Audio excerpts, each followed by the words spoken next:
같이 읽어봅니다. 니고데모가 대답하여 이르되 어찌 그런 일이 있을 수 있나이까. 예수께서 그에게 대답하여 이르시되 너는 이스라엘의 군중으로서 이러한 것들을 알지 못하느냐. 진실로 진실로 너희에게 이르노니 우리는 아는 것을 말하고 무엇을 듣는 나라. 그러나 너희가 우리의 증언을 받지 아니하는도다. 내가 땅을 말하여도 너희가 믿지 아니하거든. 하느냐 하늘의 나라면 어떻게 믿겠느냐. 하늘에서 내려오는 자 곧 인자에 있는 하늘에 올라간 자가 없느니라. 모세가 광야에서 뱀을 잡은 것 같이 인자도 잡아야 하느니 이는 그를 믿는 자마다 영생을 얻게 하려 하심이니라. 아멘. 자, 니고데모가 예수님을 언제 찾아왔어요? 아멘. 밤에. 밤이란 말은 뭘로 의미하고 있다고 그랬어요? 두 가지 의미라고 그랬죠? 영적인 상태를 밤이다. 또 그리고 중요한 말할 때는 밤에 아주 하죠. 중요한 것을 토론하고 얘기할 때는 밤에 밤에 찾아왔다. 그렇게 얘기해요. 그러니까 우리가 어떻게 해야 구원받습니까? 그럴 때 주님 뭐라 그랬어요? 거듭나지 않아. 거듭나지 아니하면 갈 수가 없다. 그러면은 거듭나는 게 무엇이냐? 사람이 어떻게 태어났다가 어머니 뱃속으로 들어올 수가 있느냐라고 니고데모가 물어요. 자, 그런데 니고데모는 거듭남에 대하여서 알았다 몰랐다? 알았다. 몰랐다. 알았다 몰랐다? 몰랐다. 거듭남의 단어에 대해서라든지 거듭남의 어떤 행위에 대해서는 알았을까 몰랐을까? 알았죠? 알았단 말이에요. 왜냐? 그 당시 유대인들은 유대교로 전향을 하려면은 몰라야 돼요. 세례도 받고 거듭나야 돼. 유대인의 어떤 결례를 치르는 거예요. 그래서 그 사람은 새로 태어났다, 거듭났다. 그래서 뭘 믿겠다 그랬어요? 전병을 먹였다 그랬죠. 그리고 랍비들이 아니 이 사람하고 어머니와 누이가 같이 혹은 결혼할 수 있느냐 이런 문제도 토론했다라고 그렇게 이 얘기를 드렸죠. 그러니까 니고데모는 그 당시엔 거듭남에 대해서는 알았던 거예요. 자, 그러나 주님께서 하셨던 말씀은 그 의미를 몰랐다. 그 말. 자, 5절. 자, 5장. 5페이지. 그러면 니고데모가 주님께 한 말은 무슨 의미인가? 니고데모는 그러한 가짜 거듭남을 무수히 많이 보아왔던 사람입니다. 새로 태어났다는 사람들이 이전과 별반 다른 것이 없는 삶을 사는 것을 무수히 보아왔기에 니고데모는 예수님께 묻는 자, 이 말이 무슨 말이에요? 거듭났다 그러면 새롭게 태어났는데 그 사람을 보니까 예나 지금이나 삶이 어떻더라? 똑같았더라는 얘기예요. 그러니까 가짜다라는 얘기죠. 가짜다. 그걸 많이 보아왔다 그 말이죠. 자, 계속해서 사람이 주로 태어난다는 것은 늙은 사람이 다시 목에 들어갔다 나오는 것과 같이 불가능한 일일 수 있습니다. 그런데 어떻게 그게 가능하다는 것이니까? 라고 묻는 것이다. 그러니까 이 문장의 강세는 어떻게 있다라는 얘기예요. 어떻게 갈로 놓고 옆에 갈로 어떻게. 자, 여러분 성경에 보면은 어디에 관점을 두고 어디에 중점을 두는가를 우리가 잘 알아야 되는 거예요. 그걸 모르면은 성경의 말씀 속에서 엄청나게 빗나가지요. 자, 예를 들어 뭐라 그랬어요? 내가 반드시 속히 오리라. 자, 주님이 이 말씀하셨죠. 자, 주님은 여기서 강조점은 어디에 썼어요? 반드시 오리라. 반드시 온다라는데 주님은 강점을 줘. 근데 사람들은 어디에 강점을 줬어요? 그 당시에 속히 오리라 여기에 강점을 둔 거예요. 반드시 오는 것과 속히 오는 것 차이가 뭘까? 속히는 팔려도 반드시는 분명하게 온다. 속히 온다. 그러니까 이 사람들이 속히 온다 그러면은 내가 속히 올게 이 말은 언제 온다는 말이에요? 네? 내가 살았을 때 온다. 뭐 할 때? 내가 살았을 때 온다. 내가 살았을 때 온다는. 그러니까 속히 온다는 말은 먼 일이 아니라 가깝게 온다라는 얘기죠. 그런데 주님은 반드시란 말이에요. 그러니 속히 온다라고 알아들었던 사람들은 뭐라 그랬어요? 초대교회 성도들에게 혹은 주님 오신다는 말씀을 하는 사람들에게 뭐라 그랬어요?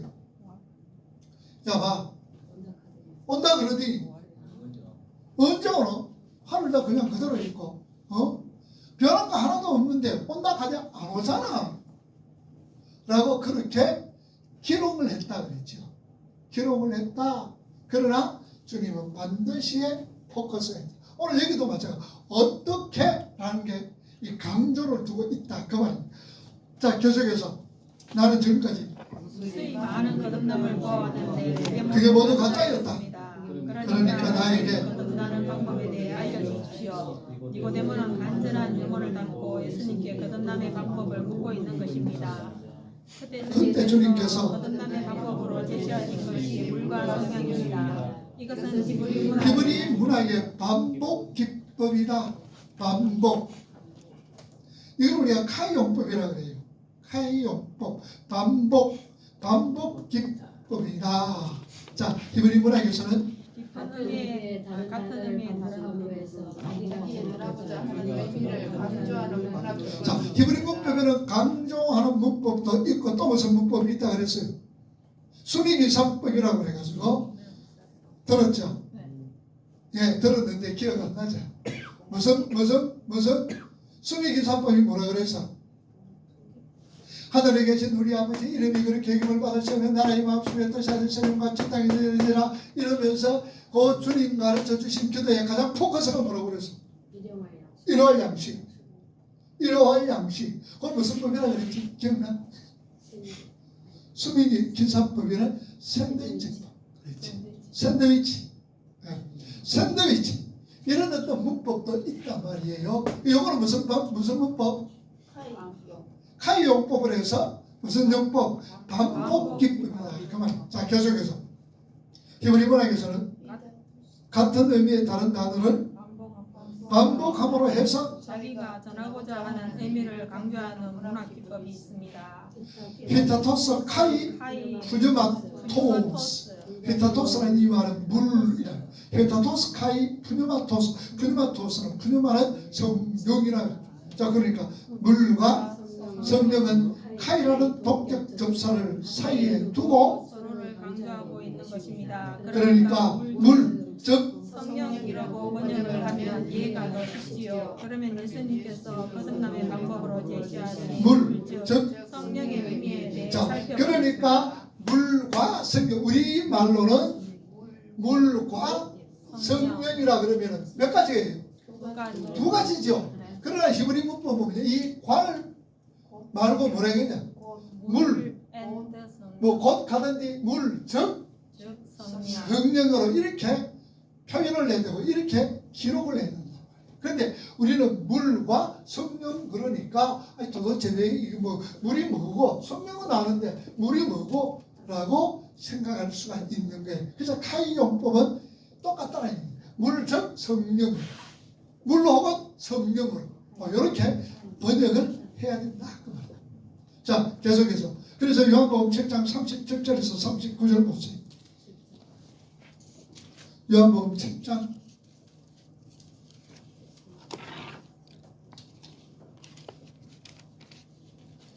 우리 저 집사님 잘 듣고 있어요.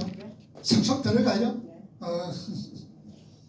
요한복음 7장 37절에서 39절 시작. 명절이 끝나고 큰 날에 예수께서 서서 외쳐 이르시되 누구든지 목마르거든 내게로 와서 마시라. 나를 믿는 자는 성경의 이름과 같이 그 배에서 생수의 강이 흘러나오리라 하시니 이는 그를 믿는 자들이 받을 성령을 가리켜 말씀하신 것이라.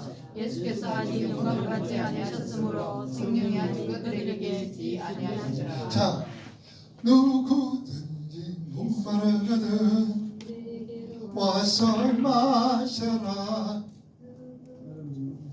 목마르거든 와서 마셔라 나를 자는 이름과 같이 그 배에서 생수의 강이 나리라. 자, 예수님께서 초막절에가 이 말씀을 하셨는데 그때는 초막절에 예수님께서 왜 이 말 하셨는데 그게 실제적으로 가면요 실감이 나요. 실감이 나. 누구든지 뭔가 예수님께서 지금 어디로 올라가셨나 그러면은 저 위에 있는 단 텔단 가네스 반야에 가신 거예요. 여러분들 그 가네스 반야에 가면은 큰 바위가 성지순례 가라고. 우리 황 선생님 성지순례 같이 한번 갑시다. 예. 아이고 순정도 잘해. 자, 그게 바위가 팍 있는데요. 그 바위 중간에서 물이 그냥 확 어떻게 그렇게 물이 나올 수가 있는지 모르겠어. 물이 확 나와가지고 그 물이 흘러서 요단강의 원천이 되는 거예요. 요단강의 원천은 네 줄기예요. 네 줄기인데 주로 텔단에서 나오는 줄기가 세 갈래에서 나오는 거예요. 그래서 거기 보면은 바위에서 중간에서 그냥 물이 확 흐르는 거예요. 그걸 이제 제자들은 누구든지 목마르거든 내게로 와서 마시고 나를 믿는 자는 그 배에서 생수의 강이 흘러라. 그 배에서 누구 어디에서 주님이 뭐라 그래? 주님은 뭐라 그래요? 반석이라 그랬잖아. 그렇게 큰 반석의 중간에서 물이 막 새는 거예요. 그 배에서 어디에서 생수의 강이 흐른다. 그러니까 제자들이 딱 보면서 그거 연상을 하니까 이야 그러는 거예요. 우리들도 그 성지순례 가가 보니까 그런 거예요. 이야 이 말씀이구나 라는 것을 깨닫게 된다. 그래서 우리 함부로 낙동강은 어디에서 근원이 돼서 낙동강 근원지가 어디라? 소백산. 저기 가면 강원도 가면 황제가 있어. 황제 가면 낙동강 그래. 거기에는 하루에 5,000톤의 물이 나와. 물이 그게 이제 흘러서 낙동강이 되는 거예요. 제가 왜 이 말을 우리나라 낙동강 거는도 모르면서 이거 모르면 안 되잖아. 그러니 그래서 쫙 흐르는 거예요. 내 배에서 생수의 강이 흐르더라. 자 이제 봅시다.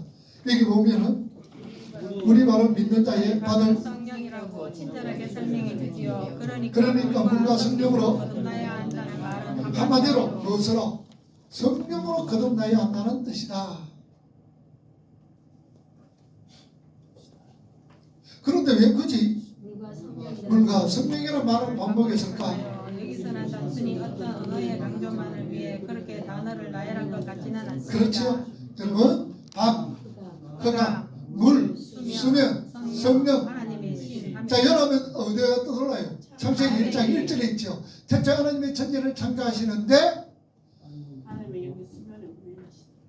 뭐가 하며 땅이 온돌하며 공허하며 흑암이 깊은 위에 있더라. 그리고 하나님의 신은 수면에 마더라 운행하더라. 그 운행이라는 말이 뭐라 그랬어요? 라하퍼라 그랬죠. 히브리 말로 라하퍼라는 말이 뭐라 그랬지?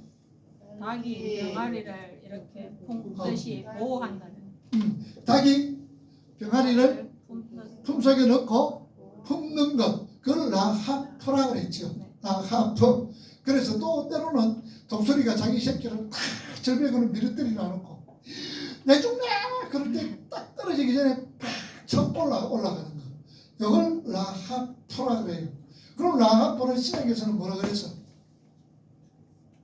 신약이 어디 있다 그래서?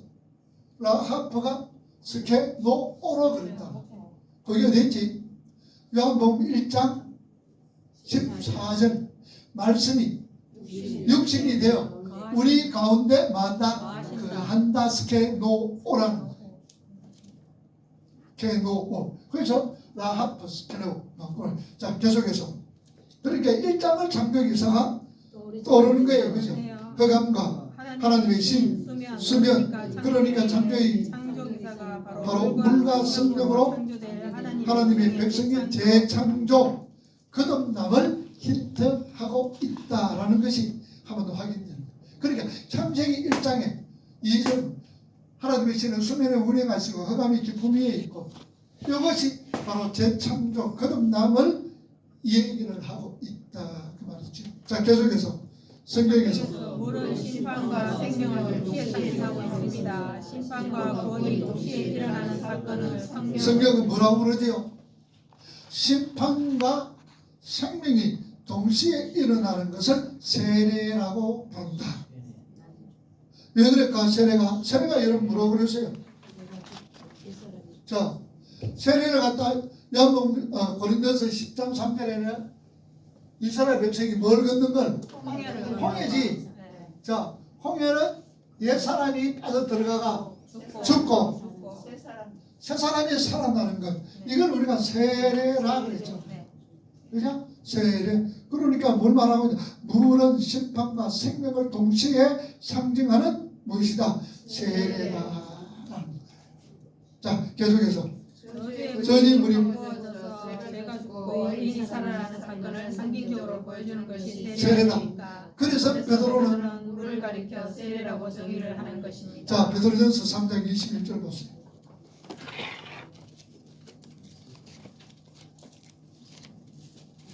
베드로전서 3장 21절 읽어봅니다. 시작. 물은 예수 그리스도께서 부활하심으로 말미암아 이제 너희를 구원하는 편이 곧 세례라. 이는 육체의 더러운 것을 제하여 버림이 아니요 하나님을 향한 선한 양심의 강군이라. 자, 베드로는 뭐라고? 세례. 물을 가리켜 세례라고 빠져 죽고 살아나는 것. 세례라고 정의를 했고, 그 다음에 사도 바울도 그랬죠. 읽어봅니다. 사도 바울도 이스라엘이 홍해를 구름과 바다에서 세례를 받은 사건이라고 표현하는 것입니다. 애굽의 죄인들이 빠져 죽고 이스라엘이라는 하나님의 백성들이 살아 올라오는 사건이 바로 홍해 사건이지. 이렇게 물, 곧 세례는 죄가 죽고 백성이 살아나는 심판과 구원의 사건을 상징하는 것이다. 자, 그런데 그것은 성령으로 말미암아 하나님의 택한 백성들에게 일어나게 될 무슨 사건일까? 구속의 사건을 말한다. 구속의 사건.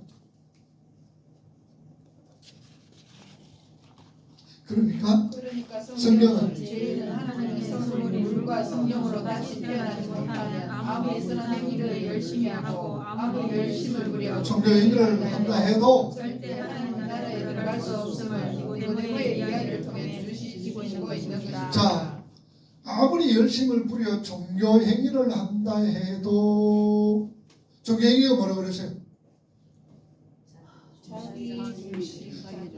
종교 행위는 그 중심이 누구다? 내다. 신앙생활은 그 중심이 누구다?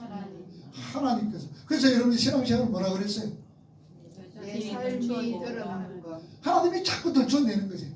구정을 자꾸 들춰내는 거지. 그지? 자꾸 찌꺼기가 드러나도록 한단 말이야. 하나님이 뭐 하려고? 왜 그럴까? 왜 찌꺼기 자꾸 드러내? 하나님 백성을 나는 참피주려고? 그러면 하나님께 더 가까이 가기 위해. 더 가까이 위한 하나의 어떤 방편이지. 그래서 두 종류의 사람은 자꾸 자기 모습이 드러날 때에 하나님을 멀리하는 사람이 있고 하나님을 가까이하는 사람이 있어. 그러면 자꾸 내 모습이 드러나고 덜쳐지고 부족한 것이 덜쳐지고 연약한 게 덜쳐졌는데 하나님을 멀리하는 사람은 뭐 하고 있는 거야 지금? 뭐 하고 있지? 자꾸 덜쳐지니까 내가 어때? 창피하고 기분 나쁜 거야. 그러니까 자꾸 가고 하나님 멀어지는 거야. 그 사람이 이제까지 뭐 하고 있다는 얘기야? 종교행위를 하고 있다는 얘기야. 종교행위. 그러나 내 모습이 자꾸 덜쳐지니까 하나님 그렇습니다. 나 이런 모습입니다. 그러니 하나님 필요하지 않습니까? 그래서 내가 하나님 필요해서 하나님 자꾸 찾지 않습니까? 그 사람 지금 뭐 하고 있는 거라? 신앙생활. 여러분 어느 종류라? 막 덜쳐질 때 부끄러워요? 아니면은 하나님 맞아요. 나 이런 사람이에요. 그러니 하나님 필요하잖아요. 가까이 가는 사람입니까? 우리 조집사님 물어보자. 나는 뭐 하는 사람입니까? 가까이 가나 멀리 하나? 가까이 한대. 가까이 하면 뭐 안 돼? 신앙생활. 신앙생활 하면서.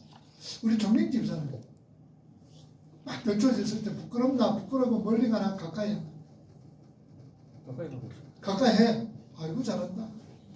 자, 신앙생활은 누구를 가까이 한다? 하나님. 그러니까 우리가 신앙생활 하면요 얼굴에 뭐 깔아야 되노? 철판. 얼굴 절부 깔아놔야 돼. 근데 속으로는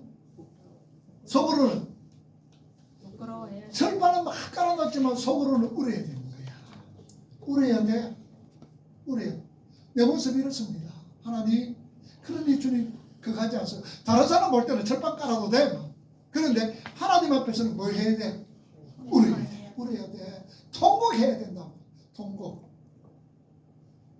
그게 우리가 종교생활과 신앙생활과 종교행위가 다르다. 자, 계속해서.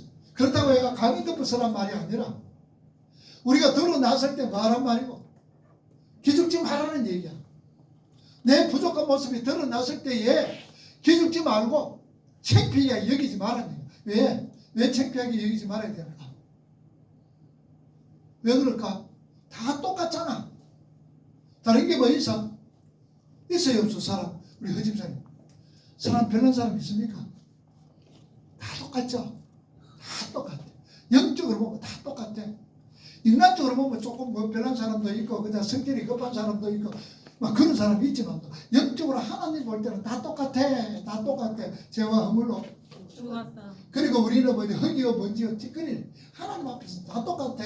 그러니까 뭐 어떤 게 했다고 해가지고 우리가 남에게 손가락질 할 것도 없고 기죽을 것도 없어. 다 똑같은 걸 뭘. 목사님은 나는 어때요? 달라요? 똑같아. 목사라고 어디 별일이 있나? 다 똑같아. 다 똑같아. 그러니까 목사를 보면 신이 여러분들 오늘 한국 교회가 문제가 되는 게 목사가 신으로 만들었어. 그게 문제라. 문제. 나는 신이 아니에요. 똑같아요. 똑같아. 그런데 뭐가 좀 그거 해야 되노? 그냥 가르치니까 말씀을 전하니까 가르치는 자와 함께 먼 것을 좋은 것을 함께 하라 그랬잖아. 나누라. 그래서 그러는 거지. 그리고 내가 또 여러분들보다 나이가 조금 더 많잖아. 그지? 여기서 가봐버리니까 죽은 사람 우리 초다 집사님 계십니다. 초다 집사님 1등, 죽은 사람 2등. 그리고 내가 3등이네. 바로 여기서. 그러니까 조금 그런 걸 생각을 하고. 그래서 그냥 사랑하고 좋아하면 돼. 존경합니다. 존경합니까? 감사합니다.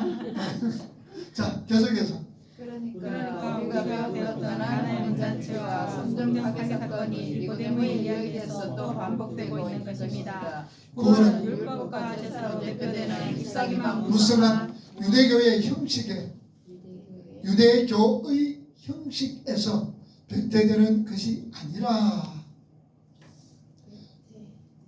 유대교의 형식에서 변태. 다시 말하면은 구원은 유대교의 형식에서 구원이 되어지는 것이 아니란 말이에요. 율법을 지킨다고 구원이 이루어지는 것 아니다라는 얘기예요. 아니라 오직 어린 양의 보혈이라는 하나님의 은혜로만 주어지게 되는 것이라는 은혜의 복음이 또 한 번 반복이 되는 것입니다. 그래야 사람이 바뀌게 되는 것이니까요. 하나님의 은혜를 깨달을 때 바뀌어지는 거예요. 그래서 어떤 형식으로 통하여서 변화되지는 거 결코 아니다. 내 속에 하나님의 사랑과 예수 그리스도의 십자가, 보혈의 십자가 그 공로를 생각했을 때 사람은 변화되져 가는 거예요. 변화되죠. 자, 계속해서. 예수께서 니고데모에게 어떤 사람에게 설명을 해주십니다. 자, 6절에서 8절 보세요. 육으로 난 것은 육이요, 영으로 난 것은 영이니 내가 네게 거듭나야 하겠다 하는 말을 놀랍게 여기지.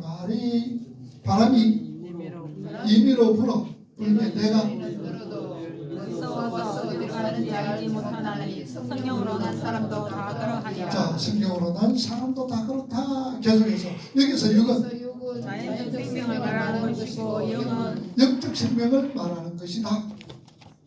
영적 생명을 말하는 것이다.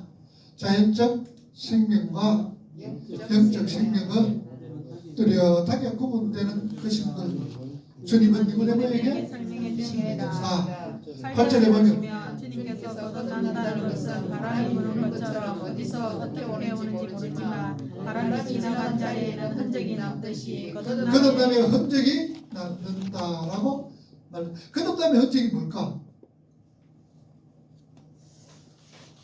거듭남의 흔적, 삶의 변화잖아. 삶의 변화. 거듭남의, 그래서 거듭남 위로 안노된이라고 그랬지. 위로부터. 그러니 거듭남은 무언가를 흔적이 남는다. 계속해서 지금 주님께서 주님께서 바람을 예로 들어 이 땅에서 알 수 있고 볼 수 있는 가시적으로 나타나는 거듭남의 그릇과 열매를 말씀하시는데 니고데모가 못 알아듣네요. 것입니다. 그러니까 주님께서 우리는 그것을 보고 알 수 있는데 너희는 왜 모르느냐라고 11절에서 말씀하시는 것입니다. 그리고 그리고 계속해서 내가 바람이라는 이 땅의 것을 예로 들어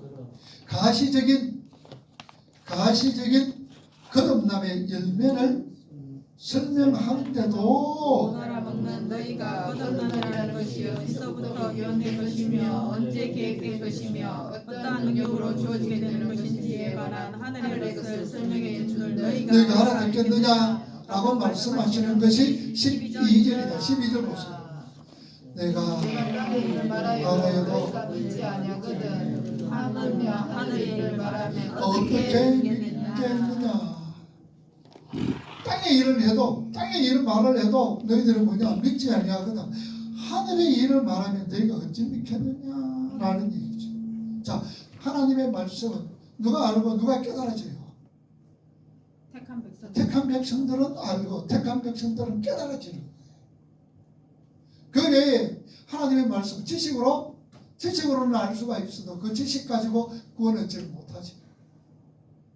자, 계속해서 왜냐하면 하늘의 그 어떤 회의에 참석하고는 오직 예수님밖에 없으시기 때문에 하늘의 것에 대해서는 예수님밖에 아시는 분이 없는 것입니다. 그리고 그 하늘의 것들은 물과 성령으로 거듭난 자들에게만 계시로 알려주게 되는 것이고요. 그래서 오늘 본문 13절이 이렇게 마무리가 자, 됩니다. 13절부터 어떻게 마무리합니까?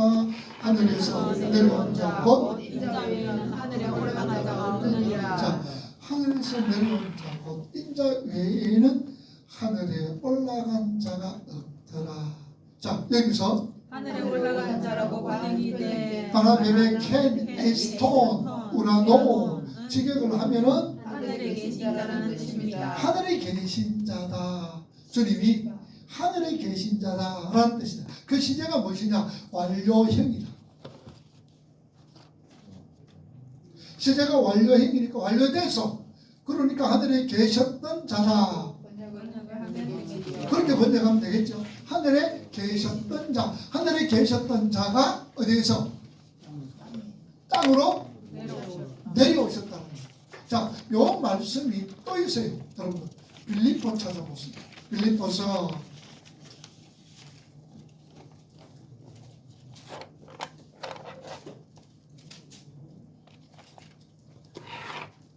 자, 빌립보서 찾아보세요. 6절 보세요. 2장. 근본 하나님의 본체시나 하나님과 동등됨을 취할 것을 여기지 아니하시고 오히려 자기를 비워 사람들과 같이 되셨고 자, 사람들과 같이 요 자기를 비워 이 말은 바로 요 말입니다. 하나님께서 지금 예수님이 어디에 계셨어요? 하늘에 계신 하늘에 계셨어요. 하늘에 어디에 계셨을까? 하나님 보좌 우편에 보좌 보편적으로 이제 보좌 우편이라는 능력의 자리는 그 보좌 우편을 비워뒀다는 얘기예요. 누가 이제 비워두고 이 땅에 내려왔다. 그래서 그 비움이나 오늘 그 얘기했듯이 완전히 하늘에 계셨던 자가 하늘에 계셨던 자가 땅에 인간의 몸을 입고 내려온다. 라는 얘기예요. 자, 계속해서 13절은 하늘에서 내려온 자 곧 인자 외에는 하늘에 있었던 자가 없느니라 라는 뜻이 되는 것입니다. 그런데 여러분은 계시를 받으셔서 우리의 구원이 우리의 거듭남이 어떻게 시작이 되었으며 어떠한 능력으로 이루어지게 되었는지를 잘 아십니다. 그러나 우리가 얼마나 엄청난 복을 받아. 자, 니고데모 어떤 사람이라고 그랬어요? 니고데모는 어떤 사람이에요? 바리새인이요. 금수저다. 금수저, 그렇지, 금수저제. 예. 금수저 물고 온 사람이지. 네. 그런데도 그 사람보다도 우리가 더 똑똑하다, 그죠? 똑똑하다, 그지? 네. 똑똑하고 우리가 더 훨씬 더 많은 엄청난 복을 받았던 사람. 우리는 거듭남이 뭔지도 잘 알고 잘 알잖아요. 그래서 우리는 누구보다도 더 똑똑하다. 공자보다도 더 똑똑하다. 여러분도 공자보다 더 똑똑해. 학문이 더 깊어. 공자는 살아서도 어디로 가는지 모르는데 죽어서 어떻게 알겠노 그러지만 우리는 살아서도 알지만 죽어서도 알아요. 어디 간다? 참고. 어디로 간다? 참고. 천국 갑니까? 확실하게 우리 공자보다 우리 황 선생님 똑똑하다니까. 왜냐? 우리는 죽어서 천국 간다는 거 아는데 공자는 알아서 몰랐어. 몰랐어요. 몰랐어. 공자는 몰랐어요. 그래서 인지기생 미지기사라 조문다면 습사라도 가. 이 사실을 저녁에 아침에 알았다면 저녁에 죽어도 여한이 없다 그러죠. 그러나 우리는 알고 있다. 자, 계속해서 오늘 본문을 잘 보시면 예수님께서 계속해서 우리라는 우리라는 일칭 복수형을 쓰십니다. 그 우리라는 우리 속에 바로 누가 들어있노? 내 자신이 들어가 있다는 거. 우리들 내 자신이 들어있다는 거. 우리 교회 같으면 누가 들어있어요? 내가 들어간대.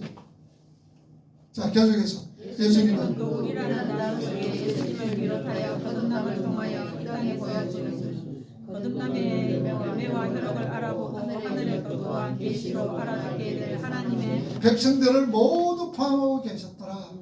하나님의 백성들을 모두 포함하고 계셨다. 물론 예수님 당시에는 그 우리 속에 포함된 사람들이 얼마 되지 않았지만 예수님은 그 우리라는 단어 속에다가 하늘의 별처럼 바다의 모래처럼 많아지게 될 하나님의 백성들 모두를 품고 계신 것이죠. 그 품고 어디로 가셨어요? 어디로 가셨어? 골고다 올라가셨죠. 골고다 올라가셨죠. 죽으시고 그 품고 어떻게 했어요? 부활하셨죠. 부활하셨어요. 그러니까 우리도 예수님 십자가에 돌아가실 때도 우리도 함께 죽고 주님이 살았을 때 우리도 함께 살고. 자, 그걸 얘기해. 자, 계속해서 구약 성경은 성경은 전체가 다 이 은혜의 복음을 가르치고 있는 것이. 구약 성경 전체가 다 이 은혜의 복음을 가르치는 거예요. 그래서 성경은 누구에 대한 얘기다? 예수에 대한 얘기밖에 없어요. 다른 거 얘기하면 안 돼. 자, 계속. 그런데 그 구약 성경은 거의 외우다시피 했던 바리새인이요 유대인의 니고데모가 이해를 하지 못하는 것입니다. 그러니까 거듭남이라는 것은 아무리 똑똑하고 공부 많이 한 사람이라 하더라도 하나님의 은혜로 물과 성령이 부어지지 않으면 절대로 깨닫지 못한다는 것을 우리는 알 수 있다. 우리가 너무나 잘 아는 에스겔 36장이나 에레미야 32장 같은 곳에서 많은 가지 똑같은 단어를 쓰면서 물과 성령으로 거듭나게 되는 복음을 설명하고 있다. 자, 그런데 니고데모는 도대체 그게 무슨 의미인지 몰랐던 것입니다. 왜냐하면 하늘의 의미는 아무리 친절하게 설명을 해주어도 거듭나지 못한 사람은 못 알아듣기 때문입니다. 자, 요한복음 3장 봅시다.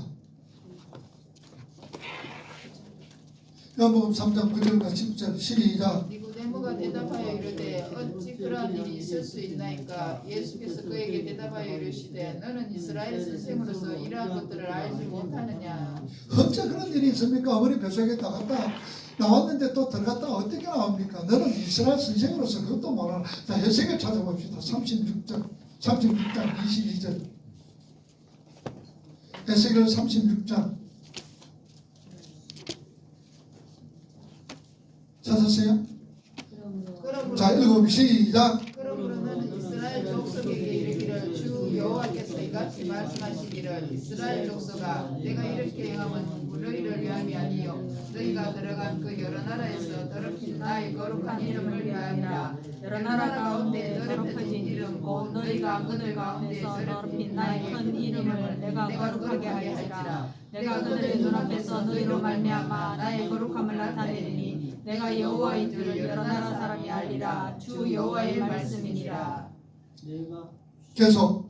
내가 너희를 여러 나라 가운데에서 인도하여 되고 여러 민 민족 가운데 모아 데리고 고국 땅에 들어가서 맑은 물을 너희에게 뿌려서 너희로 정결하게 하되 곧 너희 모든 더러운 것에서야 모든 우상 숭배에서 너희를 정결하게 하게 정결케 맑은 물을 너희에게 뿌렸다. 또 세영을 너희 속에 두고 새 마음을 너희에게 주되 너희 육신에서 굳은 마음을 제거하고 그런 마음을 줄 것이며 또 내 영을 너희 속에 두어 너희로 내 윤리를 행하여 하리니 너희가 내 윤리를 지켜 행할지라. 내가 너희 조상에게 준 땅에서 너희가 거주하면서 내 백성이 되고 나는 너희 하나님이 되겠다. 자, 이 구절이 누가 성경으로 거듭남에 대해 설명하고 있는 구절입니다. 하나님께서 남편이 되어 손수 이스라엘의 손을 끌고 갔는데도 이스라엘은 말을 듣지 않았습니다. 그래서 하나님은 이스라엘의 마음을 새 마음으로 바꾸시기로 하신 것입니다.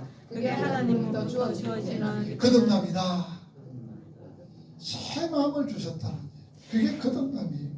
계속해서 에스겔서 36장에서 그 거듭남이라는 것이 어떻게 주어지게 되는 것인지에 대해 그림으로 설명을 해줍니다. 마른 뼈들이 그 악어가 생명이 들어가자 거대한 우리의 군대가 되어 바람, 성령, 생기에 의한 새로운 탄생이 그림책처럼 그려져 있는 것이 에스겔서 37장. 자, 에스겔 37장이 뭐가 있어요? 인자에 오너라 보니까 뭘 보였어요? 마른 뼈들이 이런 마른 뼈다란 말이 무슨 말이에요?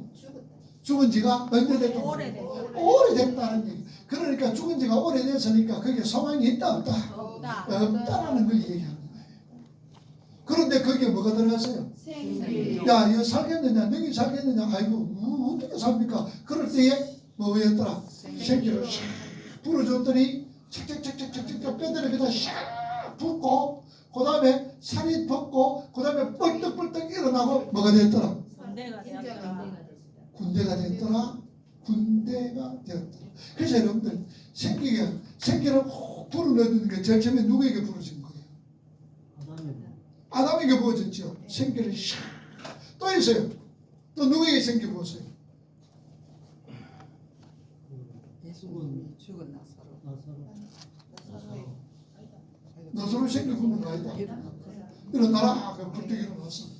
나오너라. 누구에게 생기를 샥 부었지? 숨을 훅 크게 내쉬더라. 숨을 내쉬더라. 여러분 생기에 부었다 그러니까 꼭 죽은 것만 생각하잖아. 그제? 숨을 내쉬면서 너희에게 뭐가 있을지어다. 평강이 있을지어다. 그랬잖아. 누구야 그게? 성령으로 오신 그리스도. 누구에게? 제자들에게. 제자들이 지금 유대인들이 들어와 문을 꼭꼭 잠그고 그냥 있었는 거예요. 그 있은 상태가 어떤 상태야? 속에 숨어 있고 그래, 그 상태는 어떤 상태야? 죽어 있는 상태. 죽은 상태, 마른 뼈와 같은 상태, 혹은 어기어 먼저 뒷거린 상태였다라는 것을 요한이 지금 이 얘기를 하고 있는 거야. 요한이 그 얘기를 하고 있는 거예요. 그 얘기를 너희들이 부활하신 예수님 봤다 그랬지? 봤으면 이 꼬라지가 있나? 너 이럴 수가 있나? 벌벌벌 무서워가지고 벌벌 떨 수가 있나? 부활하신 주님 만나면 막 담대해져야 되는데 이게 무슨 꼬라지고? 나는 부활하신 주님 안 만나보고 손 안 여보면 못 믿겠다는 것은 의심이 나서 그렇다는 말이가 무슨 말이다 그래서 여러분도 우리가 착각하는 것은 하늘나라에 가서 꿀밤 맞을 일은 딱 두 가지 일이 돼요. 두 사람에게 맞을 뻔했는 사람들이 있어. 누구예요? 첫 번째. 첫 번째는 우리가 천국 가가지고 우리한테 꿀밤 때릴 사람들이 누굴까? 여인 사마리아 여인. 네, 물길로 온 사마리아. 사마리아 여인. 네. 그죠? 네. 그리고 두 번째는 무엇이냐? 도마. 도마. 의심 많아서 그런 거 아니라. 그러니까 예수님께서 나타나셔서 후 불고 뭐가 있어라? 너희들의 평강이 있을지어다. 그러니까 너희들 지금 흙이야, 먼지야, 뒷거리야, 너 그 꼬라지가 그렇다는 거예요. 자, 계속해서 해보자. 이스라엘의 선생이었던 니고데모가 이해하지 못한 것을 여러분은 이해하시지요. 어떻게 이해하시게 되었습니까? 성령 하나님의 도우심으로요. 니고데모의 이야기는 그렇게 끝이 납니다. 그런데 요한복음 그 부분으로 가면서 니고데모의 이야기가 두 번 더 나오죠. 한 한 번은 바리새인들과 제사장들이 주님을 잡아 죽이려 할 때 그들을 막아서서 유대에는 법이 없느냐라고 외쳤던 부분과 두 번째는 주님께서 십자가에서 죽으셨을 때 스스로 버럭 빌라도에게 찾아가 예수님 신체 주세요. 아리마대 요셉과 함께 주님을 찬송하는 찬송합니다. 장면입니다. 계속 데모가 아니었으면 예수님의 지체는 납치 간섭에 따라 어디에 버려졌을까? 쓰레기장에 버려진 거예요. 쓰레기장. 거기 이제 흰놈의 꼴짝이라고 그래요. 그러나 항상 뭐냐 쓰레기 태우는 장소이기 때문에 항상 불이 이래 쭉 있어. 그래서 흰놈의 꼴짝이 지옥의 꼴짝이라고 얘기해요. 거기에 버려지게 되는 거예요.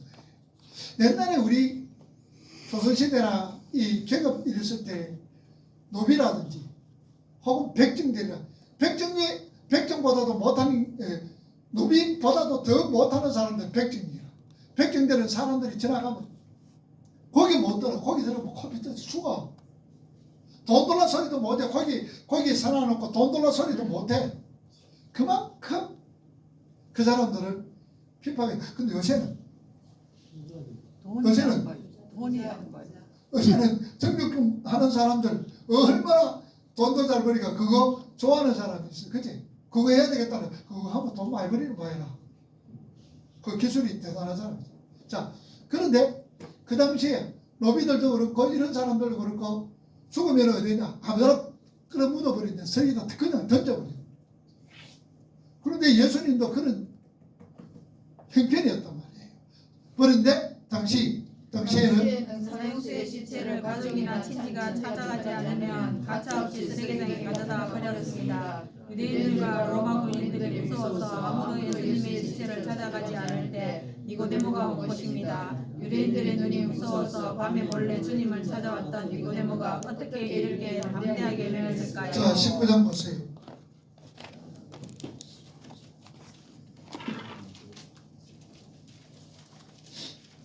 (19장) 39절 40절 읽어봅니다. 시작. 일찍이 예수께 밤에 찾아왔던 니고데모도 모략과 지체였었던 것을 백빛 가지고지라 이에 예수의 시체를 가져다가 유대인의 잡례법대로 그 향품과 함께 세마포로 였었더라. 자 니고데모가 그러는 거 엄청나게 많은 것을 가져왔죠. 자 계속해서 모략과 진단은 진흙은 사람이 죽었을 때 냄새를 방지하기 위해 시체와 함께 사는 것이다. 시체와 함께 주님께서 베들레헴 위에 나셨을 때 동방 박사들이 가져온 예물 중에 모략이 모략이 있었지요. 있죠. 그러니까 동방박사는 아기 예수의 죽음을 구세주의 죽음을 유대인의 왕이 죽는 것을 미리 알고 목격하고 오는 거예요. 자 계속해서 아기가 태어났는데 시체와 함께 사는 것을 예물로 가져왔다는 것이 좀 이상하지 않습니까? 그것은 주님이 이 땅에 죽으시기 위해 오셨다는 것을 암시하고 있다. 그들은 몰랐을지도 몰라요. 그런데 유대의 잡례법에 따르면 향품을 준비한 사람이 그 향품이 시체와 함께 쌓일 때 함께 죽는다는 것을 의미하는 거예요. 향품을 준비한 사람이 그 향품이 시체와 함께 쌓일 때 함께 죽는다라는 것을 의미한다. 그러니까 니고데모는 주님과 만난 후에 물과 성령으로 거듭난다는 것이 무엇인지를 알았던 것입니다. 그는 이제 밤의 사람이 아니었습니다. 그래서 요한복음 19장에 밤에 나와 요한복음 19장에 밤에 나왔던 사람이다라고 그렇게 얘기하고 있잖아요. 그죠? 과거 시제를 쓰고 있다. 그는 예수와 함께 죽었고 예수와 함께 살아났습니다. 그래서 그는 빌라도도 두렵지 않았던 거지. 제사장도 두렵지 않았다라는 얘기입니다. 자 그렇다면은 우리 자신은 거듭났습니까? 예수와 함께 죽으시고 다시 살아나셨습니까? 그런데 여러분은 무엇을 두려워하고 계신가요? 그리고 무엇을 자랑하고 계신가요? 거듭나기 전에 니고데모가 자랑했던 것들을 자랑삼아 살고 계십니까? 아니면 그 어떤 것도 두렵지 않게 된 거듭난 니고데모의 삶을 살고 계십니까? 자 우리는 무엇이 두려우냐, 무엇을 자랑하고 있나. 니고데모가 자랑했던 게 뭐예요? 가론이고 또 바리새인이고 금수저물 어떤 거 태어나는 것도 자랑하죠. 그런데 결국은 다 버리게 튀고 무엇이 거듭나지. 니고데모가 거듭남으로 세상 그 어떤 것도 두려워하지 않는 자로서 삶을 살게 된다는 얘기죠. 자랑, 그러면 우리는 어때요? 자랑할 것은 많아요, 적어요? 자랑할 거 없다. 그러나 우리는 어떻게 살아야 돼요? 세상 때문에 두려워하고 힘들어하고 그렇게 살아야 돼요? 아니요. 그렇게 살아야 돼요? 아니지. 아니에요. 그래서 우리가 자랑할 것도 없지만 두려워할 것도 없어. 오직 우리가 자랑할 거 뭐가 있어? 예수 자랑하고 예수 자랑하고. 그래서 베드로와 요한이 남에서부터 안전뱅이를 갖다 뭐라 그래요? 돈 좀 주세요라고 얘기할 때 베드로와 요한이 뭐라 그랬어요? 근거가 내게 없어도 내게 있는 것 내게 주니 예수의 이름으로 일어나라. 그렇죠. 여러분 내 있는 게 뭐가 있어요? 예수. 예수. 그 속에 예수 있죠. 네. 내게 있는 것으로 너희에게 준다. 예수 이름으로 너희 일어나라 걸어라. 우리는 조금 돈도 좀 있고 그렇긴 있잖아. 돈도 조금 있지만 그 자랑할 거 못 되지. 예수가 얼마나 있는 그죠? 그러나 우리는 내 속에 있는 예수 자랑. 예수. 자, 질문.